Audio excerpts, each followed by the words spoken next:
দীর্ঘ 17 বছর পর আমরা একজন পরিশীলিত তারেক রহমানকে পেয়েছি এবং এই তারেক রহমানের ভেতর আমরা দেশ গড়ার যে স্বপ্ন, যে চিন্তাধারা, সেই চিন্তাধারাকে আমি সাধুবাদ জানাই বাংলাদেশের একজন সচেতন নাগরিক হিসেবে, এবং তার এই জার্নিতে আমি তার সঙ্গে শরিক হতে চাই এবং আমার ভেতরে যা কিছু আছে আমি সব কিছু ঢেলে দিয়ে এই দলের পাশে থেকে দেশ ও দশের জন্য কাজ করে যেতে চাই। এটাই আসলে আমার।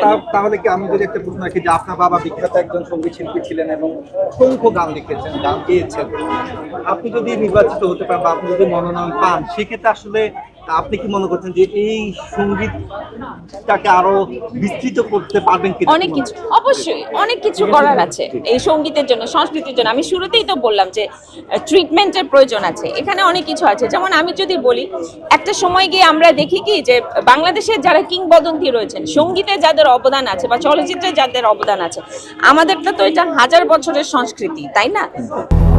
200-র বেশি সার্ভিস ও ফিচারে লেনদেনের সব বিকাশ অ্যাপে সম্ভব। তো আমি মনে করি যে সঙ্গীতের যারা স্রষ্টা, তাদেরকে আমরা যদি রুটকে ভুলে যাই তাহলে কিন্তু কোনো কিছু নিয়ে আমরা সামনে এগোতে পারবো না। তো সেই রুটকে ধরে রাখতে হলে তাদের জন্য আমার মনে হয় যে একটা প্রপার আর্কাইভ, যেটা বাংলাদেশে নেই, একটা প্রপার আর্কাইভ থাকা উচিত, যে আর্কাইভে আমাদের এই কিংবদন্তিদের কাজগুলোকে সংরক্ষণ করা হবে এবং সেই আর্কাইভ থেকে আমাদের এখনকার প্রজন্মের ছেলেমেয়েরা আমাদের সংস্কৃতির সম্পর্কে এডুকেটেড করতে পারবে নিজেদেরকে। এরকম একটা বিষয় আমার মানে করার ইচ্ছা। প্লাস আমি একটা সময় গিয়ে দেখি যে আমাদের বড় বড় সঙ্গীত শিল্পী কিংবদন্তি একটা সময় গিয়ে দুস্থ শিল্পীর কাতারে নাম লেখায়, দুস্থ শিল্পীর কাতারে সরকারের কাছে তাদেরকে হাত পাততে হয় ট্রিটমেন্টের জন্য।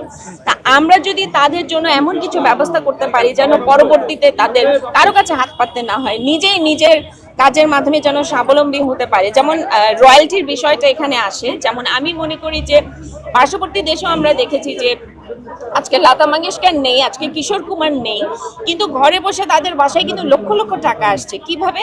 কারণ তাদের গানগুলো যে প্রচার হচ্ছে বিভিন্ন জায়গায় রয়্যালটির মাধ্যমে, আজকের ইউটিউবের মাধ্যমে অনেক বড় একটা ইনকামের সোর্স কিন্তু হয়েছে।